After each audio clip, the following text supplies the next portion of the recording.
नमस्कार दोस्तों, स्पिरिचुअल ज्ञान चैनल पर आपका स्वागत है। क्या आपने कभी सोचा है कि हमारे जीवन में कुछ घटनाएं बिना किसी कारण के घटती है? कुछ लोगों को बिना अधिक प्रयास के सफलता मिल जाती है, जबकि कुछ लोगों को मेहनत के बाद भी संघर्ष करते रहते हैं। क्या यह केवल भाग्य है या इसके पीछे प्रारब्ध का कोई गहरा रहस्य छिपा है? आज की इस वीडियो में हम जानेंगे प्रारब्ध क्या है, यह कब और कैसे समाप्त होता है। यह जानने के लिए चैनल पर बने रहिए। चलिए शुरू करते हैं। प्रारब्ध का अर्थ है भाग्य या पूर्व जन्मों का कर्मों का फल। कर्म सिद्धांत के अनुसार यह संचित कर्म का वह हिस्सा है जो वर्तमान जीवन में हमारे सुख और दुख और परिस्थितियों का निर्धारण करता है और जिसे इस जन्मों में भोगना ही होता है। प्रारब्ध के विभिन्न पहलू होते हैं। पहला, कर्म चक्र। भारतीय शास्त्रों में कर्मों के 3 प्रकार बताया गया है, जैसे कि संचित कर्म या फिर इकट्ठा किया गया कर्म। फिर प्रारब्ध, जो इस जन्म में भोगने के लिए मिला है, और क्रियमान, जो हम इस जन्म में कर रहे हैं। दूसरा, परिवर्तन।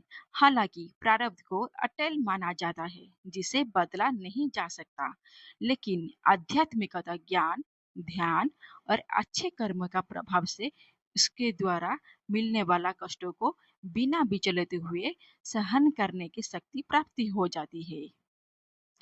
प्रारब्ध को पूरी तरह से मिटाया या समाप्त नहीं किया जा सकता, क्योंकि इसे भोग कर ही खत्म करना पड़ता है।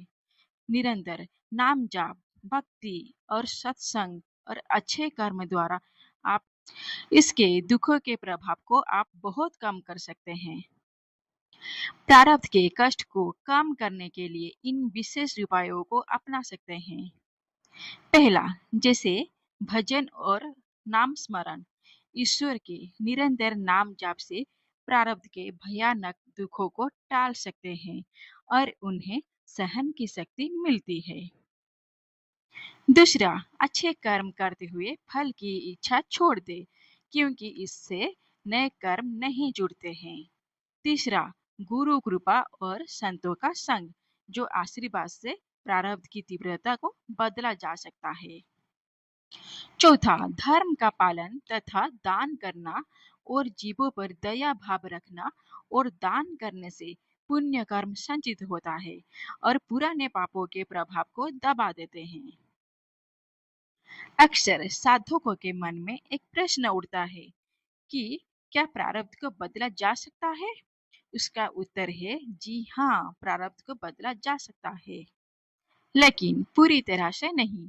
आप अपनी क्रियमान कर्म, जो वर्तमान प्रयास और भक्ति की ताकत से प्रारब्ध के कष्ट को कम कर सकते हैं या उन्हें सहने की शक्ति प्राप्त कर सकते हैं।